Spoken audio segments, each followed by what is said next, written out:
Tæplega 3 kílómetra jarðgöng og þau fyrstu á höfuðborgarsvæðinu gætu komið í stað Miklubrautar stokks. Vinna við uppfærslu samgöngusáttmála höfuðborgarsvæðisins stendur enn og ákvarðanir framkvæmdir bíða á meðan. Ólíklegt að Joe Biden verði skipt út sem forsetaframbjóðanda demókrata þrátt fyrir slæma frammistöðu í kappræðum að mati stjórnmálafræðings. Flokkurinn sitji uppi með að hafa ekki gert það fyrir ári. Skortur á starfsfólki í sænska námubænum Kiruna hefur aldrei verið meiri. Hann er ekki bundinn við námurnar, heldur hafa veitingastæður og kaffihús sjálf þurft að flytja inn starfsfólk. Íbúar í Sjálandshverfi í Garðabæ leggja sig í hættu við að eyða mávarhreiðrum á húsþökum. Hávaði er af fuglinum sem hegða sér ógnandi. Borgnesingar fögnuðu sameiginlegri brákarhátíð og hinsegin hátíð Vesturlands í dag. Þetta er í fyrsta sinn sem skemmtanahald hátíðanna er sameinað.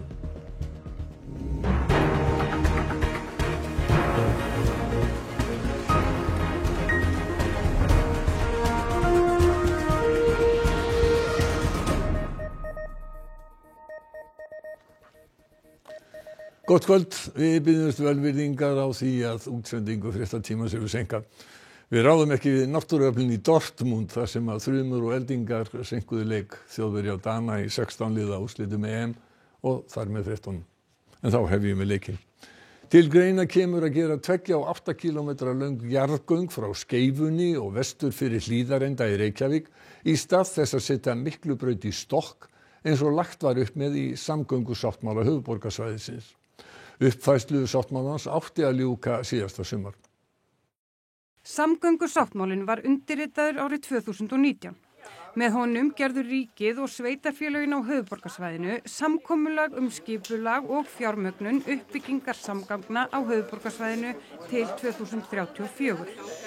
Kostnaður var þá metinn á 120 milljarða króna. Fyrir tæpu ári var sú tala komin upp í 300 milljarða að mati Bjarna Benediktssonar, þá fjármálaráðherra. Lengi hefur staðið til að uppfæra sáttmála. Þeirri uppfærslu átti að ljúka síðasta sumar og síðan hefur ítrekað verið greint frá því að undir uppfærsluna hilli. Þegar sáttmálinn var undirritaður fyrir 5 árum áttu verkefnin að klárast innan 15 ára. Ljóst er að kostnaður mun hækka og framkvæmdum seinka. Eitt stærsta verkefnið og það sem enn ríkir óvissa þar til sáttmálinn hefur verið uppfærður er hvernig á að færa þessa umferð undir byggð. 4 útfærslur fyrir Miklubraut voru kynntar fyrir umhverfis- og skipulagsráði Reykjavíkurborgar á dögunum. 2 fyrir stokka og 2 fyrir jarðgöng. Ráðgjöfum verkfræðistofunnar Eflu sem unnu drögin líst best á þessi jarðgöng og lítill munur er á áætluðum stofnkostnaði miðað við fyrri hugmyndir stokk. Þau göng sem ráðgjafar Eflu mæla helst með næðu alla leið héðan. Við erum örlítið vestan við Hlíðarenda og hingað að Skeifunni. Það eru aðalgöngin. En svo á að gera tengigöng hingað á Kringlumýrarbraut sem að tengja hana við aðalgöngin í áttina bæði til og frá Kópavogi. Ekki hefur verið ákveðið hvaða leið verður farin þar sem það er háð uppfærslu samgöngusáttmálans. Samkvæmt heimildum fréttastofu sér nú fyrir endan á vinnunni og vonir eru bundnar við að uppfærður sáttmáli verði kynntur á næstunni. Joe Biden verður ekki skipt út sem forsetaframbjóðanda demókrata í Bandaríkjunum nema hann dragi sig sjálfur í hlé að mati stjórnmálafræðings. Viðkvæmt ástand sé í demókrataflokknum. Kappræðurnar á fimmtudagskvöldið geri þó ekki útslagið þegar kemur að forsetakosningunum í nóvember. Eftir slæma frammistöðu Joe Biden í kappræðunum á fimmtudaginn.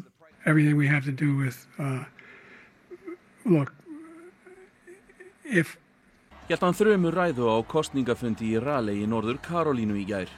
When you get knocked down, you get back up.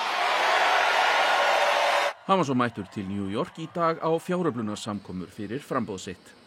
Margir demókratar hafa efasemdir hvort hinn bráðum 82 ára Biden ráði við kosningabaráttuna sem framundan er. Hvað þá að vera forseti í 4 ár eftir það. Ég held að þetta sé bara mjög viðkvæmt ástand eins og við sáum bara fyrirsagnirnar í blöðunum í eiginlega öllum fjölmiðlum í Bandaríkjunum í gær að það var bara verið að nota orð eins og panikk og ritstjórn New York Times segir bara það besta sem að Biden geti gert fyrir lýðræði núna sé að víkja. Það mjög ólíklegt að Biden verði skipt út nema hann sjálfur velji það og það engar vísbendingar það að hann sé að hugsa það, allavega ekki sem komið Tækifærið til að fella Biden hafi verið fyrir ári og þá lét engin slag standa. Þannig að fólk verður svolítið að lifa með þeirri ákvörðun að fyrir 9 mánuðum ári þá treystuðu Biden og hann fái þá bara að vera sitjandi frambjóðandi. Silja Bára býst þó ekki við að kappræðurnar hafi afleiðingar fyrir Biden þegar kemur að kosningunum sjálfum í nóvember. Demókratar treysti líka á það. Þær voru ekki stóra málið fyrir og þær verða ekki held ég stóra málið í lengri tíma. Það ennþá 4 mánuðir í kosningar og einhverju leyti verður fennt yfir minninguna þessar kappræður þegar þar kemur. Allmargir mættu á Austurvöll í Reykjavík í dag til þess að mótmæla brottflutningi Yassan Tamimi, 11 ára drengs frá Palestínu úr landi og til að sýna honum samstöðu. Yassan liggur á spítala. Hann á að fara úr landi ásamt foreldrum sínum mánaðamótin samkvæmt úrskurði kærunefndar útlendingamála. Samstöðufundurinn í dag ekki sá fyrsti en Yassan með hins sjaldgæfa sjúkdóm Duchenne og hefur alfarið mist mátt í fótunum og bundin við hjólastól sem hann mun þurfa sem eftir Óréttlátt að stjórnvöldin nýti sér rétt og feli sér bak við reglugerðir til þess að senda fatlað barn burt. Það vonandi að á okkur verði hlustað. Enda þetta mál sem hlýtur að misbjóða siðferðiskenndals sómakærs fólks. Þið breytt einhverju? Ég vona það. Þess vegna mætir maður hingað náttúrulega. Til að sýna samstöðu og líka til að sýna að okkur ekki saman. Það þetta bara mann sem mannesku. Það sé verið að í rauninni senda hann út í þetta aðstæður sem það fær ekki það aðstæð sem það þarf. Þetta barn. Mér finnst það mjög aumingjalegt bara okkur verið að senda hann úr landi, hann bara sjáu hann litla greið, bara hvað að senda hann úr landi, þeir hafa enga mannúð í ríkisstjórninni, ég skil ekki hvernig ég get ekki fundið til með honum. Þetta bara einhver lítill sakleis strákur, mér finnst þetta bara ótrúlega sorglegt. Fyrir mér þetta skylda og við á Vesturlöndum hefur lært ákveðna siðfræði, þar sem þetta kallast skilyrðislausa skyldubúðið. Það tengist ekki skoðunum eða hvað mér finnst, heldur það grundvallarskylda mannúðar og það þarf ekki eins og að hugsa út í að þetta svo augljóst. Hermann Ingi með sama sjúkdóm og Yassan. Langar þið að hitta hann? Já, ég var til að hitta hann. Hvað myndir þú vilja segja við hann? Bara hugsa jákvætt og vona það besta. Rennsli vatns lokuvirki við Þórisvatn hefur stöðvast vegna viðgerða. Vatnið fæðir að stórum hluta 7 virkjanir í Þjórsá. Ekki gert ráð fyrir því að skerða þurfi afhendingu og orku á meðan á viðgerð stendur. Á hvað dýp erum við hér? Undir Þórisvatni? Já. Við erum á 18 metrum. Aflstöðvar og veituvirki í Landsvirkjunar á Þjórsárssvæðinu ná frá Hofsjökli niður á Búrfellsstöð. Þar Þórisvatn stærsta miðlunarlónið. Við suðurenda þess útrennsli. Það friðsælt hér á fjöllum í dag og erfitt að ímynda sér að maður sé einhverju sérstakri hættu þó maður standi hérna. En þannig bara út af því að þessar lokur hér fyrir aftan mig eru niðri. Væru lokunar opnar rinni þarna mikið af vatni. Þetta sé ekki 100 rúmmetrar á sekundu. Með því rennsli tæki 10 sekundur að fylla aðal Laugardalslaugar. Þetta mannvirki þjóna þeim tilgangi að miðla eða hleypa vatni úr Þórisvatni og niður í Vatnsfell. Þaðan sem það rennur svo áfram í restina virkjunum Landsvirkjunar hérna á Þjórsárssvæðinu. Það sem gerir verkefni mjög krefjandi eru þröngar aðstæður í djúpum skurði og stuttur verktími. En verklok eru áætluð í lok júlí. Það komið slita á þéttingar og svona komið reglubundið viðhaldi á þessu. Til stendur að steypa botn skurðarins fyrir framan lokuvirkið og fjarlæga frambur neðar í skurðinum þannig að vatnið renni óhindrað til virkjana og í sjó fram. Svo þetta vatn ábyggilega komið í hafið einhvern tímann á morgun. Flest fyrirtæki í námubænum Kiruna í Svíþjóð hafa þurft að sækja starfsfólk víða heim til þess að halda sig gangandi. Áður átti það aðeins við námurnar. Þá hefur jafnframt reynst erfitt að útvega húsnæði fyrir starfsfólkið. Kiruna í norður Svíþjóð þekkt fyrir stærstu járnnámu Evrópu. Hún hefur skapað mikla atvinnu og síðustu árin hefur þurft að sækja fólk til starfa í námunni. Núna þarf að gera það í öðrum fyrirtækjum í bænum, til dæmis hótel og veitingahús. Det finns inte folk att få tag i. Det är omöjligt nästan i princip. Det här är ju en situation som jag tror vi aldrig någonsin har varit i Kiruna. Definitivt inte, i alla fall under min tid. Algengt að starfsfólk sé leitað víða heim og flutt til bæjarins í ákveðin tíma, oft 1 mánuð. Vi hade 8 till 10 personer här uppe, men det har varit under en längre period. I chose to come here up in Kiruna because I wanted to see adventure, to see snow. Á háannatíma getur verið starfsfólk af 20 til 25 þjóðernum á Camp Ripan hótelinu í bænum. En þetta hefur gert það að verkum att erfitt hefur reynst að finna húsnæði fyrir starfsfólkið. Ja, det här är då vårt barackboende som vi har byggt för vår personal som kommer utomlands ifrån på vår camping. Och sen har vi dessutom ett hus som är här borta då, som var vårt första personalboende som vi skaffade. Bæjaryfirvöld í Kiruna eru ósátt, þar sem þessir tímabundnu starfsmenn borga ekkert útsvar til sveitafélagsins. Det är ungefär 2000 fly-in fly-out av de svenskar som vi vet kommer och åker till och från Kiruna. Det innebär att kommunen förlorar ungefär 140 miljoner per år i skatteintäkter. Það breytir því ekki að fyrirtækin í bænum þurfa starfsfólk. Och ibland har vi också tänkt att ska vi åka liksom på rekryteringsturné, hoppa in i en buss och köra runt i Europa och bara kom till Kiruna och jobba. Íbúar í Sjálandshverfi í Garðabæ hafa safnað liði til að stemma stigu við ágangi máva. Þeir príla upp á blokkirnar til þess að fjarlægja hreiður fuglana. Sílamáfurinn hefur verið ágengur í hverfinu sem stendur við sjó. Hann býr sér hreiður hátt uppi á blokkum með malarborin þök. Mikið hefur undanfarið verið fjarlægt af máfahreiðurum við strandveginn. Fuglinn kemur þó yfirleitt nokkru síðar og býr sér til nýtt hreiður, verpir aftur og hann ágengur á varptímanum. Við erum ekki vera svefnfriður. Á mótnana tók ég eftir að snemma mótnana. Það voru rosaleg læti þá. Og svo sem alveg daginn líka, en svo náttúrulega hefur máfurinn greinilega verið svolítið árásargjarn virðist vera í einhverju tilfellum. Hann hefur víst gær átt að hafa ráðist á kött. Einhverju hafa talað að skokkarar hafi verið að hlaupa hérna og máfurinn reynt að stinga sér á þá. Þannig að þetta svona svolítið eins og krían bara. 8 metra hárstigi notaður til að komast að hreiðrunum á þökunum og hefur svo íbúi sem fer upp á hæstu blokkina verið sérstaklega slysatryggður af húsfélaginu, enda 6 hæða og upp undir 20 metra hátt það hæsta. 3 til 6 egg eru fjarlægð ásamt hreiðrinu í hvert skipti. Verkefnið nefnist Mávadeildin á íbúa síðunni á Facebook, þar sem fólk fylgist með því hvernig gengur að fækka þessum fyrirferðarmikla fugli. Að tala það að stinga á eggi var nú kannski ekki svona fallegasta leiðin, en það var bara svona að taka bara eggin og bara farga þessu eða henda þeim bara rusli. Það er bara það sem við gerum. Íbúarnir hafa haft samband við bæinn að skoða möguleikann á að setja upp möstur með hátíðinni hljóðum sem fæla fuglinn burt. Árangur þó að nást þar sem aðrar fuglategundir eru farnar að láta svolítið sjá sig. Það var bæjarfundur þessi mál og að íbúar gætu farið upp á þökin og redda þessu og svo sem þá gerðum það en við viljum svo sem að bærin kannski aðstoða okkur í mögulega einhverjum lausnum, þannig að við þurfum ekki að gera þetta sumar eftir sumar því þetta setur okkur í hættu. Fyrsti áfangi Baskaseturs hefur verið opnaður á Djúpavík á Ströndum. Þar sögð saga Baskana sem lenti í skipskaða á Reykjafirði við hvalveiðar og samskipti þeirra við Íslendinga. Það sem gerist hérna 1615 að þá sukku skip hérna 3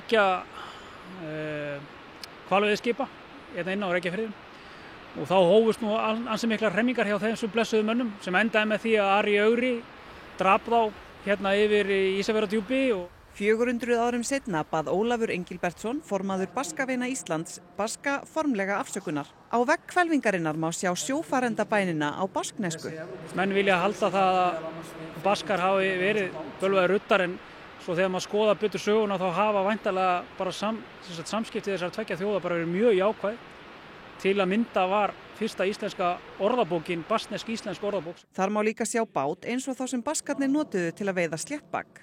En Chalupa báturinn, léttabáturinn eða hvalveiði báturinn sjálfur, hann byggður á 400 ára gömlum teikningum sem bera skandinavísk byggingareinkenni. Mögulega hafa Baskar numið byggingarlistina að smíða skip frá skandinavísku þjóðum. Ýmsir kvittir komust á kreik Baska í kjölfar víganna. Erfitt að segja til hvað Ara í Ögri gekk til. Þeir voru ekki sjóræningjar, heldur voru þeir bara sjófarendur og kannski drepnir fyrir ansi litlar sakir. Svona seinni tíma pælingar hafa leitt menn til þess að væntanlega hafi hann bara einfallega vilja fela sína slóð, af því að hann var sá sem að seldi mönnum veiðileyfi við Vestfirðina og mögulega hafa bara ekki allur skattur ratað heim til Danmerkur. Sýningin gjaldfrjáls og öllum opin. Upplýsingar hægt að nálgast með QR-kóða en Héðinn segir ekki verra að hafa heimamann með sér. Er auðvitað að gera sér í hugarlegend hvernig hefur verið að veiða hval hérna úti fyrir ströndum? Já, ég hugsa að þetta hafi nú verið ansi mikil vosbúð á köflum. Borgnesingar halda helgina sameiginlega brákarhátíð og hinsegin hátíð Vesturlands. Skipuleggjendur segja að hátíðirnar eigi vel saman. Hvað er besti bærinn? Borgarnes! Það er hinsegin hátíð Vesturlands og brákarhátíð saminað í eina hátíð þessa helgi og nú er bara gleði gangan hinsegin hátíð Vesturlands. Brákarhátíðin er bæjarhátíð á vegum Hollvinasamtaka Borgarnes sem fyrst var haldin 2008. Hátíðin er nefnd eftir kvenhetjunni Þorgerði Brák úr Egilssögu. Hinsegin hátíð Vesturlands er haldin í 4. sinn helgina. Þetta er í fyrsta skipti sem hátíðunum er slegið saman. Brákarhátíð og hinsegin hátíð Vesturlands, á þetta vel saman? Já, mér finnst það. Mér finnst það bara mjög vel saman eins og sést. Þetta er mjög vel sótt í dag og ég held að það sé bara fullkomin blanda.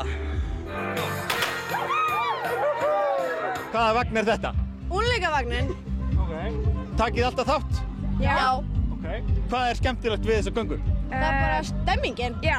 Mikill fjöldi tók þátt í hátíðarhöldunum. Gleðigangan var gengin frá Brákey að Hjálmakletti þar sem mikið fjör tók við viðstöddum.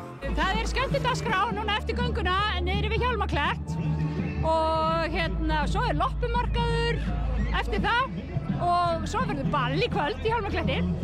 Bara geggjastuð og partí út allan bæ og bara gleði. Og það eru bæjarhátíðir víðar en á Vesturlandi. Pétur Magnússon. Jú, eins og flestar helgar þá eru bæjarhátíðir mjög víða. Ég er hérna á sennilega lengstu bæjarhátíð landsins í hjarta Hafnarfjarðar. Hátíðin hófst núna helgina og stendur næstu 5 helgar.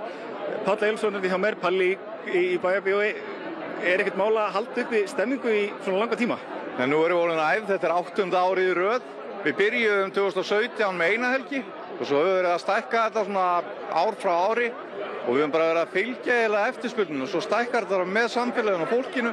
Þannig að í ár erum við með 6 helgar, 19 kvöld og 18 tónleika inn í Bæjarbíói, þannig að það er mikið að vera. Hverju getur svona fólk búist við í stuttumáli eða kemur hingað eða býr hér? Þessari stemningu, við opnum klukkan 5 með hamingjastund alla daga og svo klukkan 7:30 þá byrjum við alltaf dagskrá hérna í tjaldi. Klukkan 7 erum við inn í Bæjarbíó með tónleika á hverju einasta kvöldi, það er 5. og 1. og laugardag. Þannig að þetta er svona, ég líki svo oft bara við þjóðhátíð í Eyjum, ég fæddur uppalinn í Eyjum og þetta er eiginlega svolítið það konsept. Þakka þér fyrir, Páll. Jú, eins og sjáum á þá er margt fólk hér og mikill fjöldi. Ég fekk nú hérna til mín Arnar Gauta. Arnar, hvað þýðingu hefur það að vera með svona bæjarhátíð hér í Hafnarfirði? Þetta er bara fullkomið. Þetta er það sem við höfum leitast eftir heil lengi. Þetta er alltaf að fara inn í miðbæinn, 15 skall taxi fram og tilbaka, hafa 30 skall og hérna er allt fyrir þurrum basically. Þetta er eins og svona árshátíð eða ættamót. Hittum gamla frængur og alla sem hittir í þessum leiðilegu sunnudagsboðum nema þau eru öll hérna í stemmingu og gír. Þetta er það sem þurftum. Þetta er það sem Hafnfirðingar þurftu. Það er bara þannig, við segjum það gott héðan, Bogi. Já, takk fyrir það, Pétur, í fjörunni í Hafnarfirði. Í Reykjavík þá hljómaði hófadynur í dag þegar 60 hross og knappar þeirra riðu í gegnum borgina. Leið miðbæjarreiðar Landssambands hestamannafélaga lá frá umferðarmiðstöðinni BSI þaðan uppi á Skólavörðuholt og þá hélt hersingin í gegnum miðbæinn og að Tjörninni. Fánaberar landsmóts hestamanna og mennta- og barnamálaráðherra fóru fyrir hópnum. Hrossin settu meira en svip sinn á miðborgina, ummerki reiðarinnar voru á víð og dreif en voru hreinsuð upp jafnóðum.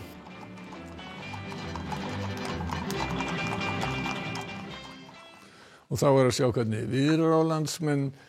Það þykknar upp suðvestan og vestanlands í kvöld með dálítilli vætu í nótt, suðaustan strekkingur á morgun og væta einkum síðdegis en hægari á norður- og austurlandi. Lengst af bjart, hiti 10 til 22 stig hlýjast norðaustan til. Hrafn Guðmundsson veðurfræðingur kvöldsins, hann segir okkur nánar að þessu þegar að Helga Margrét Höskuldsdóttir hefur sagt okkur íþróttafréttir. Meistaramót Íslands í frjálsíþróttum fer fram á Akureyri helgina. Mótsmet voru sett í dag þó svo margir hafi ekki átt sinn besta dag. Það verða Valur og Breiðablik sem að mætast í úrslitum bikarkeppni kvenna í fótbolta. Liðin eru þau langsigursælustu í keppninni. Íslandsmeistarar voru krýndir í tennis í Fossvoginum í dag og 16. úrslit Evrópumóts karla í fótbolta fór af stað með látum. Þetta og fleira í íþróttum hér rétt á eftir. En fyrst helstu atriði fréttanna. Tæplega 3 kílómetrar jarðgöng og þau fyrstu á höfuðborgarsvæðinu gætu komið í stað Miklubrautar stokks. Vinna við uppfærslu samgöngusáttmála höfuðborgarsvæðisins stendur enn og ákvarðanir framkvæmdir bíða á meðan. Ólíklegt er að Joe Biden verði skipt út sem forsetaframbjóðanda demókrata þrátt fyrir slæma frammistöðu í kappræðum að mati stjórnmálafræðings. Flokkurinn sitji uppi með að hafa ekki gert það fyrir ári. Íbúar í Sjálandshverfi í Garðabæ leggja sig í hættu við að eyða máfahreiðrum af húsþökum. Hávaði er af fuglinum sem hegða sér ógnandi.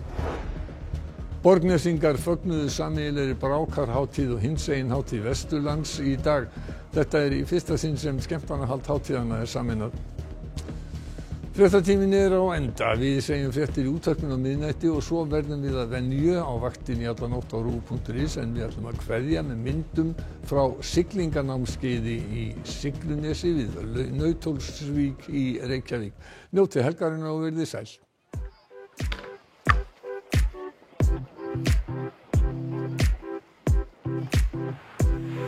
Since I was young, coming on. I was marching to a drum, brought the thumb. I was focused on me, one.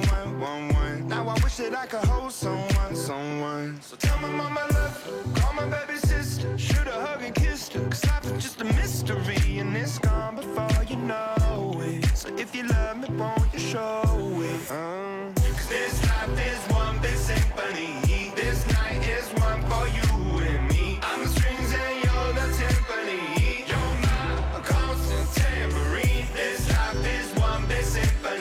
So glad I got you next to me. I'm the chords and you're the melody. This life's one big symphony. She was the piano on the xylophone. You can have the trumpet on the saxophone.